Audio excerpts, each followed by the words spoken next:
नमस्कार, मैं हूं निकिता और आप देख रही हैं सत्यहिंदी.com। चलिए एक नजर डालते हैं अब तक की सुर्खियों पर। बिल्किस बानो केस के सभी 11 दोषियों ने कल रविवार देर रात गोधरा जेल में सरेंडर कर दिया है। बता दें कि मामले में दोषियों को गुजरात सरकार द्वारा सजा माफी दी गई थी, जिसे सुप्रीम कोर्ट ने रद्द करते हुए सभी आरोपियों को 21 जनवरी तक जेल में पेश होने का आदेश दिया था।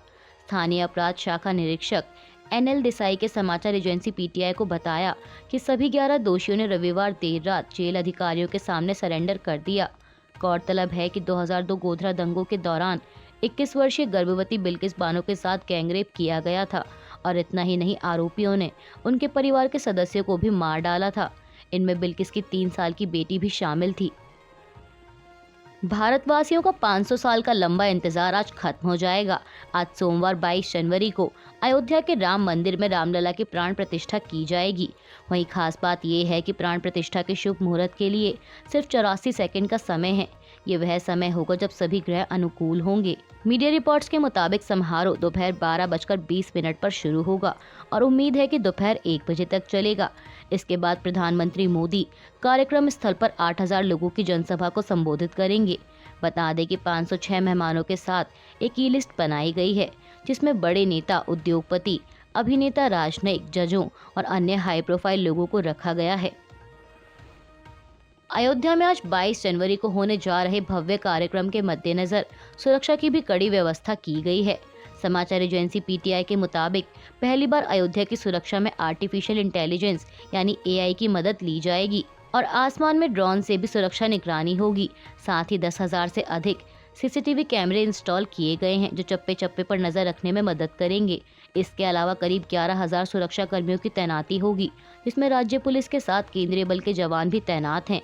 पुलिस अधिकारियों के अनुसार प्राण प्रतिष्ठा कार्यक्रम की अचूक सुरक्षा के लिए केंद्र और यूपी सरकार की सुरक्षा एजेंसियों ने साथ मिलकर 7 लेयर का सुरक्षा घेरा तैयार किया है।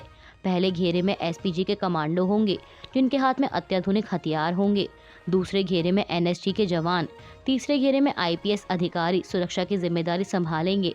चौथे घेरे में CRPF के जवान, पांचवें में UP ATS के कमांडो होंगे, जो किसी भी संदिग्ध परिस्थिति में एक्शन लेने के लिए तैयार होंगे।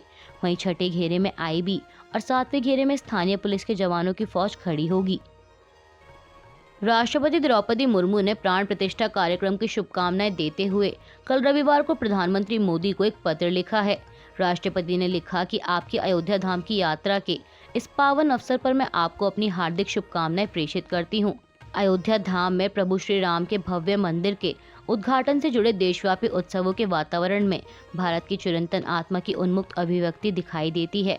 यह हम सभी का सौभाग्य है कि हम सब अपने राष्ट्र के पुनरुत्थान के एक नए काल चक्र के शुभारंभ के साक्षी बन रहे हैं।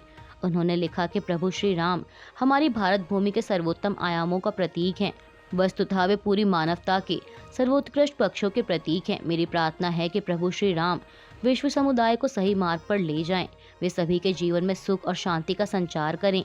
वहीं प्रधानमंत्री मोदी ने राष्ट्रपति के पत्र का जवाब देते हुए कहा कि यह ऐतिहासिक क्षण भारतीय विरासत और संस्कृति को और समृद्ध करने के साथ ही देश की विकास यात्रा को नए उत्कर्ष पर ले जाएगा। 90 के दशक में राम मंदिर आंदोलन का प्रमुख चेहरा रहे बीजेपी के वरिष्ठ नेता लालकृष्ण आडवाणी प्राण प्रतिष्ठा कार्यक्रम में शामिल नहीं होंगे। मीडिया रिपोर्ट्स के मुताबिक बताया जा रहा है कि ठंडे मौसम की वजह से उन्होंने अपना अयोध्या का दौरा रद्द किया है। बता दें कि आडवाणी 96 साल के हैं। ऐसे में उनकी सेहत को ध्यान में रखकर यह निर्णय लिया गया है। राहुल गांधी की भारत जोड़ो न्याय यात्रा का आज 9वां दिन है और इस समय कांग्रेस की यह यात्रा असम में मौजूद है। ऐसे में राहुल गांधी के नेतृत्व में जारी इस यात्रा को राज्य में कई चुनौतियों का सामना करना पड़ रहा है। इस बीच खबर है कि एक बार फिर यात्रा के खिलाफ विरोध प्रदर्शन देखने को मिला। मीडिया रिपोर्ट्स के मुताबिक रविवार देर शाम नागांव के आम बगान इलाके में कांग्रेस नेता के खिलाफ विरोध प्रदर्शन हुआ। इस दौरान भीड़ ने राहुल गांधी गो बैक के नारे लगाए और यात्रा के खिलाफ भी नारेबाजी की।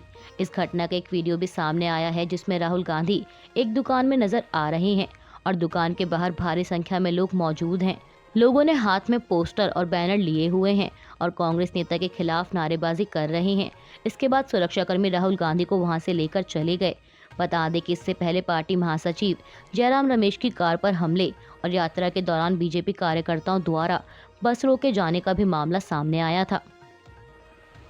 कांग्रेस नेता राहुल गांधी ने नागांव पहुंचकर यात्रा के दौरान बस रोके जाने को लेकर प्रधानमंत्री मोदी और असम के मुख्यमंत्री पर जमकर निशाना साधा।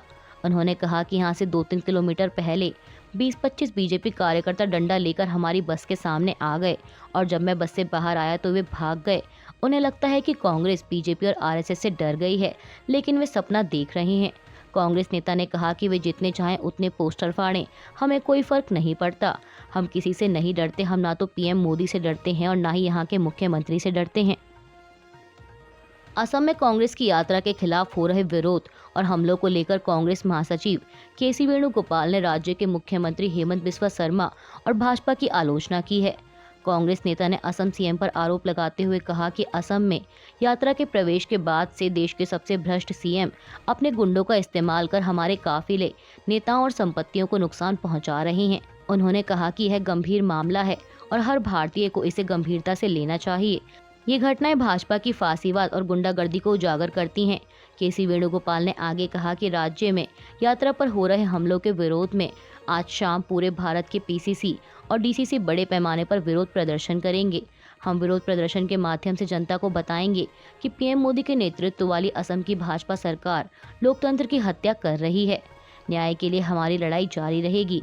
हम सामाजिक, आर्थिक और राजनीतिक मोर्चों पर न्याय के लिए लड़ेंगे। कांग्रेस की यात्रा पर हुए हमले को लेकर पार्टी अध्यक्ष मल्लिकार्जुन खड़गे ने कहा कि राहुल गांधी की यात्रा से बीजेपी के लोग डरे हुए हैं। ये लोग जयराम रमेश की गाड़ी पर हमला कर रहे हैं, लेकिन ये कांग्रेस के सिपाही हैं, ये डरने वाले नहीं हैं। हमारे लोग जेल में गए, हम अंग्रेजों से नहीं डरे तो बीजेपी से क्या डरेंगे। उन्होंने बताया कि राहुल गांधी ने जब कन्याकुमारी से कश्मीर की यात्रा की थी तब कोई पथराव नहीं हुआ। उस दौरान लाखों लोग जुलूस में शामिल हुए, लेकिन असम में हमला क्यों हुआ? कांग्रेस अध्यक्ष ने कहा कि यहाँ हमला इसलिए हो रहा है क्योंकि यहाँ पीएम मोदी का चेला है, वह अल्पसंख्यकों को डराते हैं। उन्होंने कहा कि राहुल गांधी ने सही कहा कि असम के सीएम देश के सबसे भ्रष्ट मुख्यमंत्री हैं और वह अगर आज सच्चे और साफ बन रहे हैं तो इसके पीछे सिर्फ मोदी और अमित शाह की वॉशिंग मशीन का कमाल है। कांग्रेस नेता बीवी श्रीनिवास ने एक्स पर एक वीडियो शेयर किया है जिसमें कुछ युवकों को कांग्रेस के झंडे उखाड़कर सड़क पर फेंकते हुए देखा जा सकता है। वीडियो शेयर करते हुए कांग्रेस नेता ने लिखा कि असम में भारत जोड़ो न्याय यात्रा को मिल रहे जन समर्थन से भाजपा बुरी तरह घबरा चुकी है। उन्होंने बताया कि ये तस्वीरें सोनितपुर जिले की हैं, जहां भाजपा के गुंडे कैमरे पर कांग्रेस के झंडे हटाते हुए कैद हुए। ऐसी तस्वीरें असम के कोने कोने से आ रही हैं। कांग्रेस नेता ने आगे पूछा कि आखिर ये बौखलाहट क्यों? देश में एक राष्ट्र एक चुनाव के मुद्दे पर बनाई गई पूर्व राष्ट्रपति रामनाथ कोविंद की अध्यक्षता वाली समिति को जनता से लगभग 21,000 सुझाव मिले हैं। खबरों के मुताबिक इन 21,000 सुझावों में से 81% लोगों ने एक साथ चुनाव कराने का समर्थन किया है। रविवार को जारी एक आधिकारिक बयान में कहा गया कि 46 राजनीतिक दलों से भी सुझाव मांगे गए थे, जिनमें से अब तक 17 राजनीतिक दलों के सुझाव प्राप्त हुए हैं। बता दें कि कांग्रेस, टीएमसी समेत विभिन्न विपक्षी दलों ने एक साथ चुनाव कराने के विचार का विरोध किया है। राम मंदिर प्राण प्रतिष्ठा से एक दिन पहले यानी कल रविवार शाम को डीएमके सांसद ए राजा ने विवादित बयान दिया है। समाचार एजेंसी एएनआई ने डीएमके नेता के हवाले से कहा कि हम जाति के नाम पर अलग हो गए हैं और आप हमें धर्म के नाम पर एक करने की कोशिश कर रहे हैं। हम कानून के अनुसार धर्म के नाम पर एक होना चाहते हैं, लेकिन हम वैसे हिंदू नहीं बनना चाहते जैसा कि आप कहते हैं। डीएमके नेता ने आगे कहा कि धर्म कभी भी राष्ट्रीयता नहीं बन सकता, लेकिन भाषा राष्ट्रीयता बन सकती है।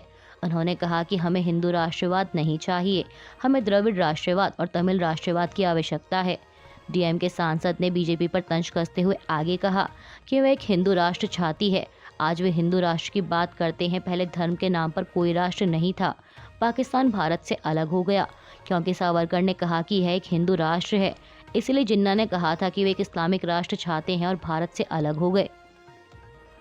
रूस और यूक्रेन में साल 2022 से जारी युद्ध अभी थमा नहीं है। मीडिया रिपोर्ट्स के मुताबिक यूक्रेन ने एक बार फिर रूस पर हमला किया है, जिसमें 27 लोगों की मौत हो गई और 25 लोग घायल हुए हैं। रूसी नेता डेनिस पुशिलिन ने कहा कि डोनेट्स्क के बाहरी इलाके में स्थित एक बाजार में रविवार को यूक्रेन ने गोलीबारी कर दी। हमले में 27 लोगों की मौत हो गई और 2 मासूमों सहित 25 लोग घायल हो गए। पुशिलिन ने कहा कि बाजार पर यूक्रेनी तोपखानों से कई गोले दागे गए थे। हालांकि कीव ने अभी तक हमले की पुष्टि नहीं की है। बता दें कि डोनेट्स्क यूक्रेन के उन 4 क्षेत्रों में से एक है जिस पर मॉस्को ने कब्जा कर लिया था। राम मंदिर प्राण प्रतिष्ठा कार्यक्रम के निमंत्रण को कई विपक्षी दलों ने ठुकरा दिया है, जिसमें कांग्रेस भी शामिल है। ऐसे में कांग्रेस के नेता आचार्य प्रमोद कृष्णम ने कल रविवार को अपनी ही पार्टी पर जमकर हमला बोला। उन्होंने कांग्रेस द्वारा निमंत्रण को अस्वीकार करने के फैसले को दुर्भाग्यपूर्ण करार देते हुए कहा कि राम के बिना भारत की कल्पना नहीं की जा सकती। उन्होंने कहा कि रामलला के प्राण प्रतिष्ठा कार्यक्रम के न्योते को ठुकराने का मतलब भारत की सभ्यता और संस्कृति का अपमान करना है, भारत के गौरव और अस्तित्व को चुनौती देना है। आचार्य कृष्णम ने कहा कि इस कार्यक्रम में शामिल होने के निमंत्रण को ईसाई और मुस्लिम समाज के लोगों ने भी स्वीकार किया है। राम भारत की आत्मा है। कांग्रेस नेता ने आगे कहा कि मैं सभी विपक्षी दलों से आग्रह करना चाहता हूं कि भाजपा से लड़ें, लेकिन राम और सनातन और भारत से नहीं। यूपी के लखीमपुर जिले में शनिवार को नगर पालिका परिषद की बोर्ड बैठक हुई। बैठक के दौरान शहर से जुड़े कई महत्वपूर्ण फैसले लिए गए। नगर पालिका अध्यक्ष डॉक्टर ईरा श्रीवास्तव और ईओ संजय कुमार ने बताया कि बैठक में जो प्रमुख निर्णय लिए गए उनमें शहर के ईदगाह वार्ड का नाम बदलकर श्री राम जानकी वार्ड रखा गया है। इसके अलावा सदर चौराहे को श्री राम चौराहे के नाम से भी जाना जाएगा और साथ ही सौजन्य चौक को मां जानकी चौराहा और लोहिया चौराहे को भगवान परशुराम चौराहा के नाम से जाना जाएगा। अध्यक्ष ने आगे बताया कि यह सभी प्रस्ताव बोर्ड की बैठक में सर्वसम्मति से पारित हुए हैं। अभी के लिए बस इतना ही। बाकी की खबरों के लिए जुड़े रहिए सत्यहिंदी.com के साथ।